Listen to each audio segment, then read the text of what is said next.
ரிஷபராசிக்கு அதாவது இந்த 16ஆம் தேதிக்கு அப்புறம் ஒரு நல்ல நிகழ்வுகள் நம் வாழ்வில் நடைபெறும் என்பது சொல்லக்கூடிய காலமாக அமையப் போகிறது. அதுவும் இல்லாமல் திருமண உறவுகள் என்று சொல்லக்கூடிய அளவுக்கு நாம் இதுவரைக்கும் திருமண உறவுகள் இல்லைங்க, திருமண உறவுகள் இல்லாமல் இருக்கக்கூடிய காலமாக அமைஞ்சு போச்சுன்னா இப்போ திடீர் திருமண வாய்ப்புகள் என்று சொல்லக்கூடிய அமைப்புகளை போகக்கூடிய மாதமாக இந்த மாதம் இருக்கப்பெறும். அடுத்ததாக இருக்கக்கூடிய நாட்களில் சுப நிகழ்ச்சிகள் என்று சொல்லக்கூடிய அளவுக்கு நம்ம குடும்பத்தில் சுப நிகழ்ச்சிகளே நடக்க போகுது. ஒரே வார்த்தை சொல்லப்போனால் அந்த மாதிரி நிகழ்வுகளும் அதுவும் இல்லாமல் சந்திராஷ்டமம் தினம் என்று சொல்லக்கூடிய அளவுக்கு 27, 28 இந்த தேதிகளில் சந்திராஷ்டம தினங்கள் நம்மளுக்கு வருது. இந்த மாத தேதியில் கடைசி தேதியில் தான் வருது. ஒன்றும் தொந்தரவுலாம் ஒன்றும் கிடையாது. நம் வாழ்வில் பிரச்சனைகள் என்று சந்திக்கக்கூடிய நாட்களாக இந்த 2 தினங்கள் மட்டும் சற்று இறைவனுடைய நாமத்தை அதிகப்படியாக, ஏன்னா அந்த ஆவணி மாதம் என்றாலே விநாயக பெருமானை வணங்கக்கூடிய மாதமாகவும் புண்ணிய சதுர்த்தி மாதமாக விளங்கக்கூடிய மாதமாகவும் இருக்கப்பெறுகிறது. மேலும் பிரச்சனைகளை தீர்க்கக்கூடிய மாதமாகும். ஏன்னா சுக்கிர பகவானும் சுக்கிரன் என்று சொல்லக்கூடியவரும் செவ்வாய் பகவானும் இணைந்து காணக்கூடிய காலமாக, அவர் பார்வையில் இணைந்து காணக்கூடிய காலமாகவும் பிரச்சனைகளை தீர்க்கக்கூடிய காலமாகவும் இந்த காலம் இருக்கப்பெறும். விக்னேஸ்வராய நமக. வெற்றிவேல் முருகனுக்கு அரகரோகரம். அரகர நம பார்வதீபதையே அரகர மகாதேவா. தென்னாடுடைய சிவனையை போற்றி, எந்நாட்டவர்க்கும் இறைவா போற்றி போற்றி. உங்கள் அபிமான அனந்தலை வாழ் ஜோதிடர் வேலாயுதத்தின் நன்றி கலந்த வணக்கத்தை தெரிவித்துக் கொண்டு இந்த பதிவினை காண இருப்பது என்னவென்றால், தமிழ் மாத ராசி பலனை நாம் பார்ப்ப இருப்பது ஆவணி மாத ராசி பலனை பார்ப்போம் வாருங்கள். எனது அன்புள்ளம் கொண்ட ரிஷபராசி நேயர்களே, ஐயா இந்த மாதம் இருக்கக்கூடிய சூழ்நிலையை பார்க்கும்போது நீச்சகதி என்று சொல்லக்கூடிய ராசிநாதனுடைய தன்மையை நாம் எடுத்துக்கணும். கோள்களின் நிலை என்று சொல்லக்கூடிய அமைப்பில் பார்க்கும்போது ஜென்மகுரு என்று சொல்லக்கூடிய இடத்திலே மங்கள யோகம் என்று சொல்லக்கூடிய அளவுக்கு செவ்வாய் பகவானும் இணைந்து அந்த 11 தேதிக்கு அப்புறம் இடம்பெயர்ந்து 2ஆம் இடத்துக்கு செல்கின்றார்.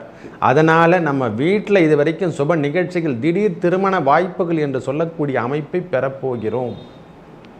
ஐயா ரொம்ப நாளாக திருமண வாழ்க்கை நம்மளுக்கு இனிக்காதா, நம் வாழ்விலும் திருமணம் என்பது நடக்காதா என்று எதிர்பார்த்து கொண்டிருக்கக்கூடிய ரிஷபராசிகாரங்களுக்கு இப்பொழுது நல்ல காலம் பிறந்து விட்டது. ஐயா நானும் ரொம்ப நாளாக சொல்லிகிட்டு இருக்கேன், எல்லாரும் இந்த ஜென்மகுரு காலத்துலேயும் நம்மளுக்கு திருமண வாய்ப்புகள் தேடி வருமா? இறைவன் கொடுத்தா ஒன்றும் பண்ண முடியாது, இந்த யாராலையும் மாற்ற முடியாது. அது மாதிரி அமைப்புகள் இருக்குது ஐயா.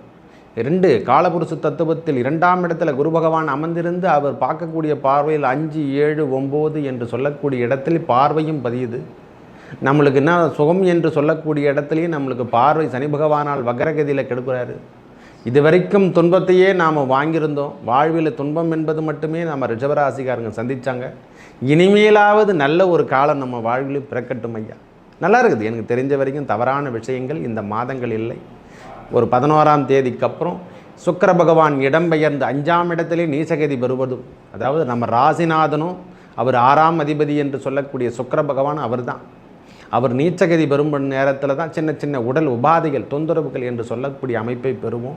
அதுவே நன்மை தரக்கூடிய விஷயமாகவும் மாறும். நம்மளுக்கு நோய்கள் வந்தா மாதிரியும் தெரியும், வந்தது போனா மாதிரியும் தெரியும், நோய்வாய்ப்படுறா மாதிரி தான் தெரியும். வெளியூர் பயணங்கள் செல்லக்கூடிய பாக்கியம் பெறப்போகிற சாமி. இந்த மாதம் சுற்றுலா சார்ந்த விஷயத்தில் செலவினங்களும் சற்று அதிகரிக்கக்கூடிய மாதம் தான். நான் இல்லைன்னே சொல்லலை. பிரச்சனைகளிலிருந்து நாம் பிரச்சனைன்னு நினைக்கிற மாதிரி விஷயம் இல்லை.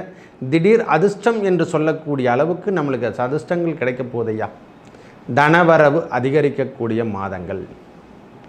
திருமண தோஷம் என்று சொல்லக்கூடிய தோஷம் நிவர்த்தி அடையக்கூடிய மாதமாக இந்த மாதம் இருக்கப்பெறும்.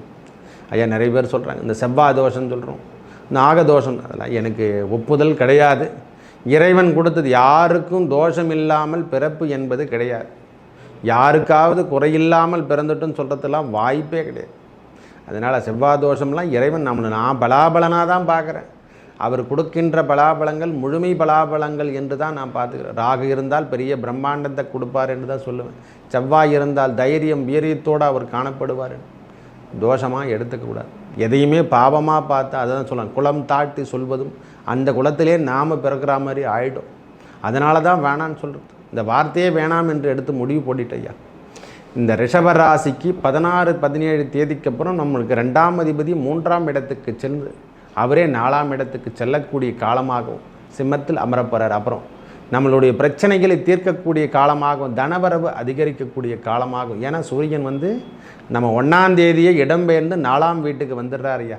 அதுதான் சொன்னேன், உடல் உபாதைகள் என்று எதனா இருந்தால் அந்த உடல் உபாதைகள் தடுமாறி வந்திருப்போம். நம்ம அந்த தைரியம் வீரியம் இல்லாமல் வாழ்ந்துட்டுருக்கோம். இப்போது என்ன நடக்குமோ எது நடக்குமோ உயிர் வழி பிரச்சனை இருக்குமோன்னு சொல்லிட்டு நம்ம மனசில் அந்த தேக்கம் எல்லாம் இருந்து கொண்டு தான் இருக்குது. இந்த மாதம் கிடக்கட்டையா உங்கள் வாழ்வில் புதிய புதிய மாற்றங்கள் ஏற்பட போது. இப்போவே திடீர் திருமண யோகங்கள்லாம் ஏற்பட்டிருக்கும். நிறைய பேருக்கு இந்த மாதமே திருமண பாக்கியங்கள் கிட்டக்கூடிய மாதமாக இருக்க பெறும். ரொம்ப சிறப்பையா. இதுதான் ஏன் முக்கியம். பணம் சம்பாதிப்பது என்பது அப்பாற்பட்ட விஷயம். இந்த சொல்ல காலத்தில் செய்கின்ற பயிர் என்று சொல்லி கொடுத்துருக்காங்கல்ல, நாம் காலத்தில் என்னென்ன பண்ணணுமா பயிர் என்று சொல்லக்கூடிய பட்டம் பார்த்து விதிக்க வேண்டும் என்று சொல்லியிருக்கான். அந்த தேதி பட்டம் என்று சொல்லக்கூடிய அமைப்பு நம் வயதையும் சுருக்கும். அந்த வயதை தாண்டிட்ட பிறகு நாம் திருமணம் பண்ணி என்ன பண்ணுறது? இறைவன் கொடுக்கின்றார் ஐயா, இந்த காலத்தை பயன்படுத்தி கொள்ளுங்கள், நல்லா இருக்க போது. இந்த மாதமே சிறப்பினை தரும் ரிஷபராசிக்கு. நீச்சகதி பெற்றாலும் நீச்ச வங்கத்தை ஏற்பட்டக்கூடிய காலமாகவும், உங்கள் வாழ்வில் புதிய புதிய மாற்றங்கள் வரக்கூடிய காலங்களாகும், தொந்தரவுகள் விலகக்கூடிய மாதமாகவும், வெளியூர் செல்லக்கூடிய மாதமாக இந்த காலம் இருக்கப்பெறும். திடீர் செல்வங்கள் சேரக்கூடிய மாதமாக இந்த மாதம் இருக்கப்பெறும். ஆவணி மாதம் முழுவதும் உங்களுக்கு செல்வங்கள் சேரப்போதையா. லக்ஷ்மி கடாட்சம் என்று சொல்லக்கூடிய அமைப்பு பெறதான் போகிறீங்க. சூப்பராக இருக்க போகிறீங்க ஐயா. ஒரே வார்த்தை சொல்லணும், ரிஷபராசிகாரு பெரிய பெரிய நன்மை பெறக்கூடிய காலமாக இந்த காலம் இருக்கப்பெறும். எதையும் சமாளிக்கின்ற திறமை வந்துடும். அதாவது தயவு செய்து சொல்கிற, யாராவது தவறுகள் செய்திருந்தால் அரசாங்கத்துக்கு தெரியாமலையோ கோயில் நிர்வாகத்துக்கு தெரியாமலையோ இந்த நாட்களில் பயன்படுத்தி கொள்ளுங்கள். இறைவனுடைய நாமத்தை சொல்லி வாருங்கள். தவறான விஷயங்களில் இந்த மாதத்தில் கையெடுக்காதீங்க தயவு செய்து. ஏன்னா ராசிநாதன் நீச்சகதி பெறுவது என்பது தண்டனை குறிக்கிற நாட்களாகும். இறைவனுடைய நாமத்தை சொல்லினால் உங்கள் பிரச்சனையிலேருந்து நீங்கள் வெளியே வந்துடுவீங்க. ஏன்னா அது மாதிரி சுச்சுவேஷன்லாம் இருக்குது. நம்மளுக்கு இந்த ஆவணி மாதம் முழுவதும் பகவான் சுக்கிர பகவான் 11 தேதிக்கு அப்புறம் இடம்பெயர்வதே சனி பகவான் செவ்வாய் பகவானுடைய பார்வையில் அகப்படுகிறார். சின்னதாக செவ்வாயுடைய பார்வை என்றாலே அது காவல் சார்ந்த விஷயத்தை ஈடு கொடுக்கக்கூடிய காலமாக அமையப்பெறும். நீச்சகதி தவறான விஷயத்தை நாம் முன்னெடுத்தோன்னா அது தவறான குற்றங்களை வரைக்கும் நாம் தண்டனைக்கு வரைக்கும் செல்ல.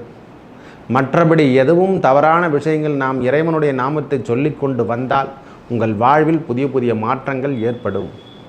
ஐயா, இதுவே நல்ல பலாபலங்களாக மாறி கூட கொடுக்கும்.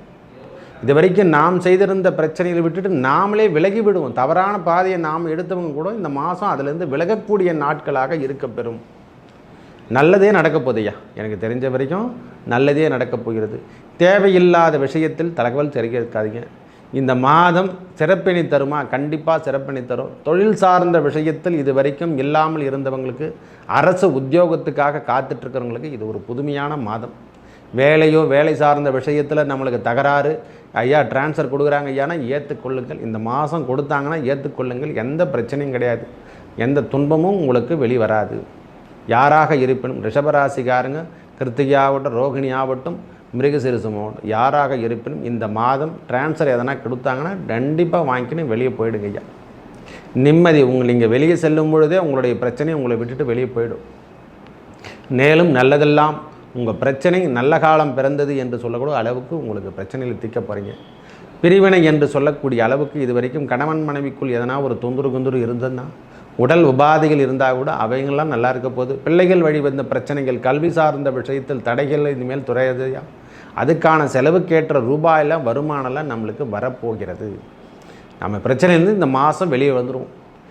அதாவது தொந்தரவான காலங்கள் விலகப் போகிறது என்று சொல்லலாம். ஒரே வார்த்தை சொல்லப்போனால் இந்த மாதம் நம்மளுக்கு தொந்தரவான காலத்துலேருந்து நாம் வெளியே வந்துடும். இந்த சந்திராஷ்டம தினங்களில் இறைவன் ஒன்று நாமம் என்று சொல்கிற மாதிரி விநாயகப் பெருமானுடைய அகவலோ ஸ்கந்த சஷ்டி கவசத்தை பாடி வர உங்கள் வாழ்வில் ஏற்பட்ட துன்பங்கள் விலகி நல்லதே நடக்கும். நன்றி, வணக்கம்.